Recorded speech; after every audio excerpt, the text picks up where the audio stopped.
समाजवादी विचारधारा को हमें आगे बढ़ने के लिए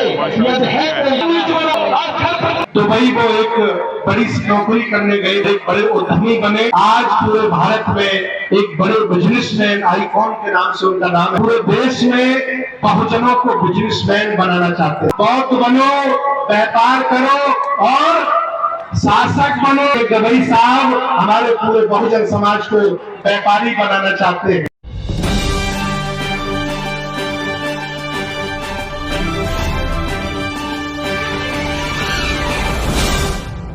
मेहनत की, दुबई वो एक बड़ी नौकरी करने गए थे और एक बड़े उद्यमी बने। आज पूरे भारत में एक बड़े बिजनेसमैन, आईकॉन के नाम से उनका नाम है, और वो पूरे देश में बहुजनों को बिजनेसमैन बनाना चाहते हैं। मेरे इन्विटेशन कार्ड आपको मिला था, उस पर ऊपर क्या लिखा था? बौद्ध बनो, व्यापार करो और शासक बनो। तो ये गवई साहब हमारे पूरे बहुजन समाज को व्यापारी बनाना चाहते हैं। अगर प्रयागराज में कोई एक व्यापारी होता तो अकेले टेंट का खर्चा उठा लेता, लेकिन कोई व्यापारी नहीं है, कोई व्यापारी नहीं। सब नौकरी करते हैं, मजदूरी करते हैं, उनमें इतनी हिम्मत नहीं है।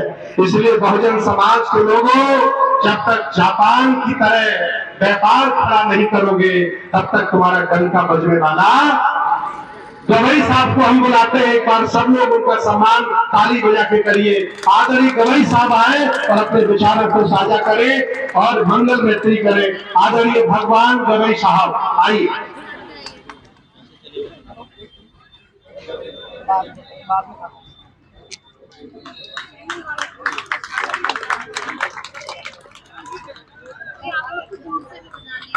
भाई स्टिक, भाई साहब, अरे स्टिक लो, भाई साहब साइड हो गई, इतना बड़ा स्टैंड था,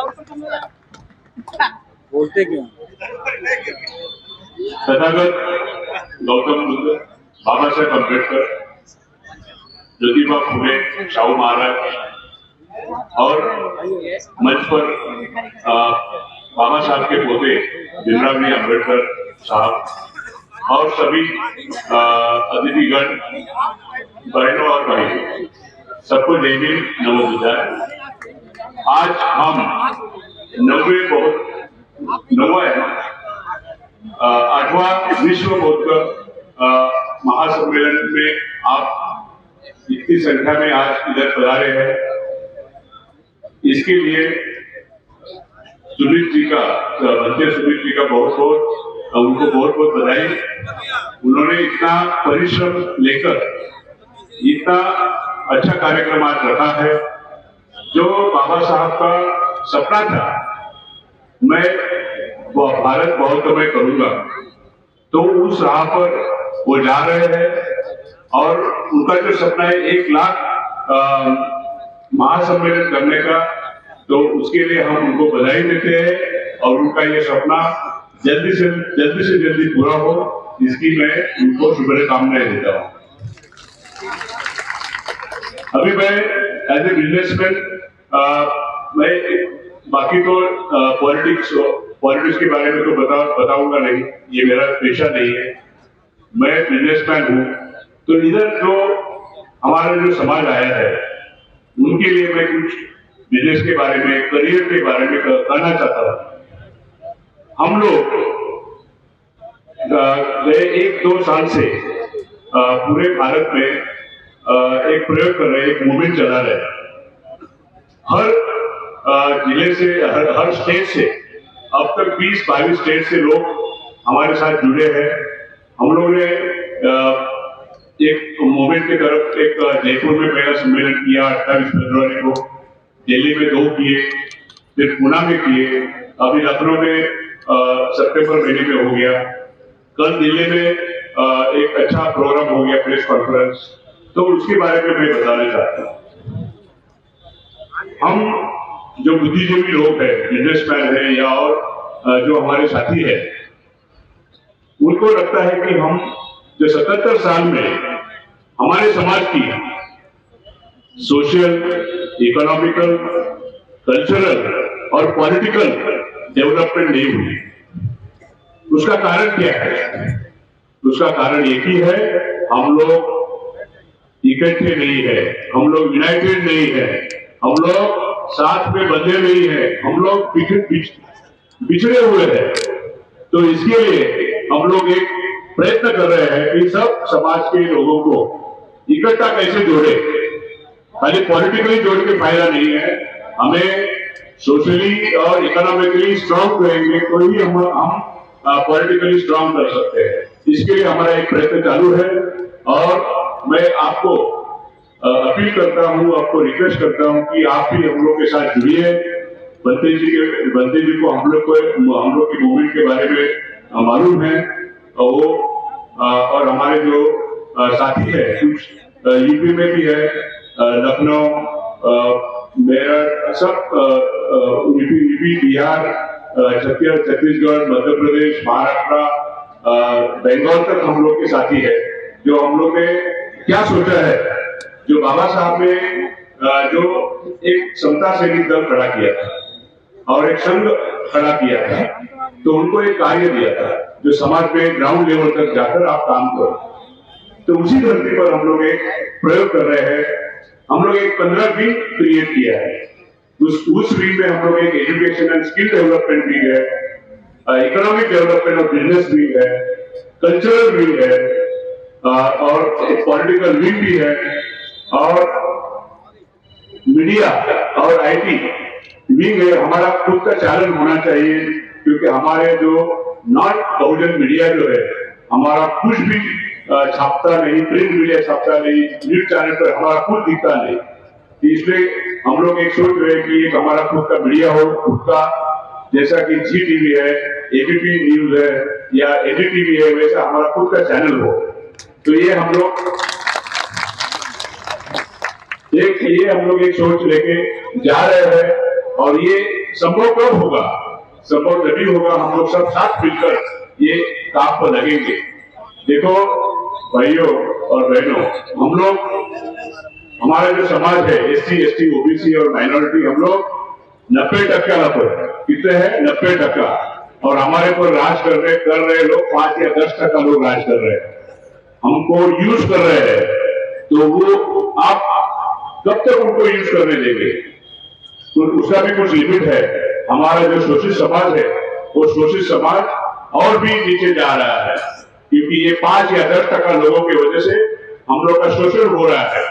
जो रिजर्वेशन पॉलिसीज है, प्रमोशन है, नौकरियां है, बिजनेस है, हमारी जो भागीदारी 90% होनी चाहिए वो उनकी 90% है और हमें 10% भी नहीं है। ये बहुत दयनीय स्थिति है, इसीलिए हमारी ये परिस्थिति है। इसीलिए हम लोग ये जो मूवमेंट हम लोग ने खड़ी की है उसमें ये एक पर्टिकुलर विंग ऐसा है कि इकोनॉमिक डेवलपमेंट विंग है, उसमें बिजनेस विंग है। उसमें हम क्या चाहते हैं, हमारे समाज के जो युवा है और जिसको बिजनेस करना चाहते हैं वो आ गया है और उनको हम प्रॉपर ट्रेनिंग देकर, उनको प्रॉपर गाइड करके, जो गवर्नमेंट की जो अलग अलग स्कीम बनाई हुई है वो स्कीम हम उनको समझाएंगे, वो स्कीम के ऊपर आपका काम करवाएंगे। हर क्षेत्र में आपको बिजनेस कर सकते हैं, जैसे कि एजुकेशन है या इंजीनियरिंग है और रिटेल में है।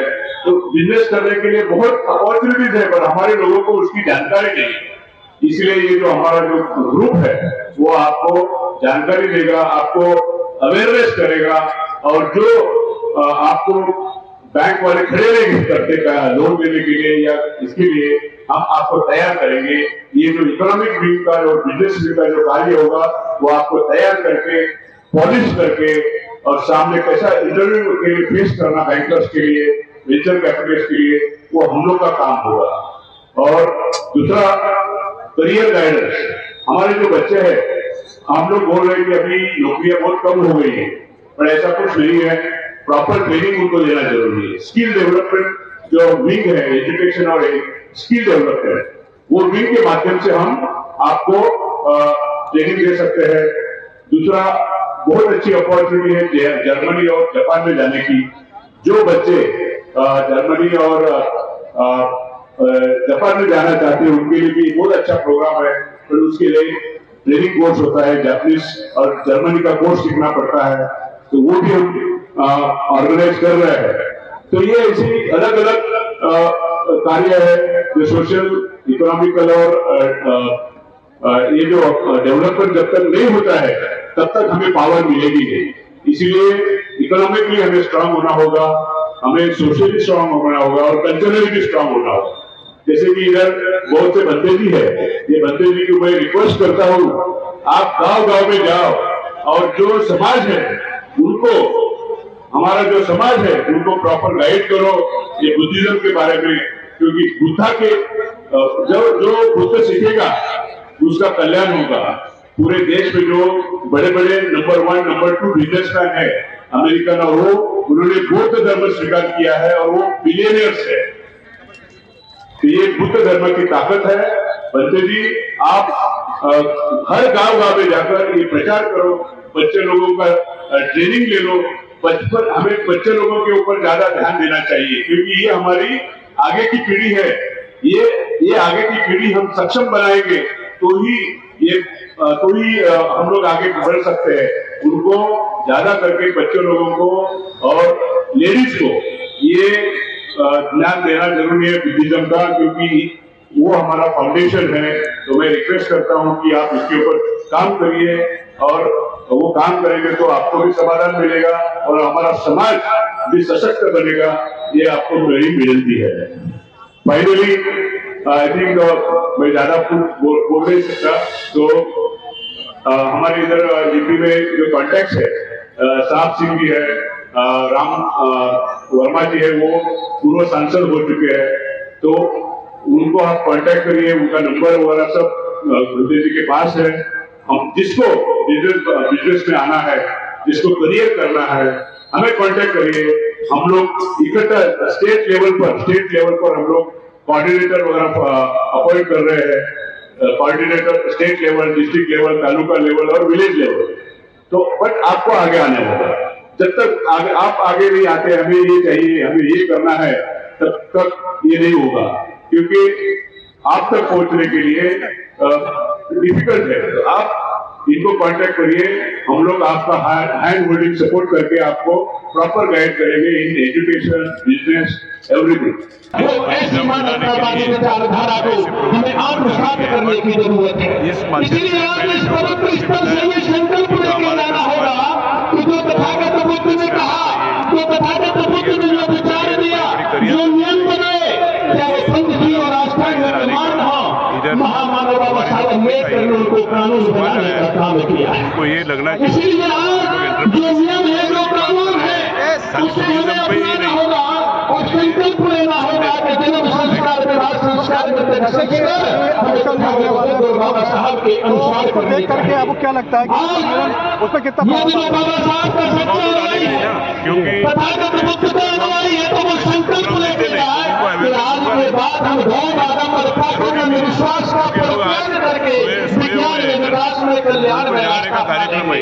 यही तो बाबा साहब की सोच थी कि यदि मेरा बहुजन समाज शिक्षित हो गया, बाबा साहब जानते थे कि नहीं ये धन्ना सेठ है, न जमींदार है, न पूंजीपति है, न उद्योगपति है, उसके पास कुछ नहीं आगे बढ़ने के लिए यदि है कोई रास्ता तो वो शिक्षा का है। इसलिए बाबा साहब ने बहुजन समाज के लोगों से कहा, शिक्षा दूसरे का दूध है, वो पूरे का भी देगा। इसलिए एक साधन है तुम्हें आगे बढ़ने का। इसीलिए साथियों, बाबा साहब ने शिक्षा पर जोर दिया। आज इस देश में आवश्यकता है समान एवं अनुवाद शिक्षा कानून बना करके देश के समाज के अंतिम व्यक्ति को भी शिक्षा दी और देश के विकास की मुख्य धारा से जोड़ने का प्रयास किया जाए। लेकिन इस देश के गरीब से, वंचित से, मजलूम से, महिलाओं से शिक्षा छीनने के लिए नई राष्ट्रीय शिक्षा नीति आ गई। नई राष्ट्रीय शिक्षा नीति 2020 गाइडेंस नहीं है, का स्पष्ट जनादेश है, स्पष्ट स्टेटमेंट है। उसमें साफ लिखा हुआ है, new education policy 2020 depend on autonomous education in सनातनी सिस्टम। आप जानते हो सनातनी सिस्टम में बहुजनों को पढ़ने का अधिकार नहीं है। ऑटोनोमस का मतलब है अरे स्कूल, विद्यालय, महाविद्यालय, विश्वविद्यालय सरकारी नहीं होंगे, शिक्षा इतनी महंगी होगी कि आपके बहुजनों की, गरीब की, मजदूर की पकड़ से दूर हो जाएगी। ये है आपका विरोधी, आपको आपसे आपकी शिक्षा छीन करके वहीं पहुंचाना जाता है दरबार जहाँ से बाबा साहब उठा करके जाए थे। साथियों, समझने की जरूरत है, जो बाबा साहब ने आपको रोजगार का अवसर दिया, इस देश का निजीकरण, आउटसोर्सिंग, संविदा भर्ती प्रक्रिया, लेटर भर्ती प्रक्रिया,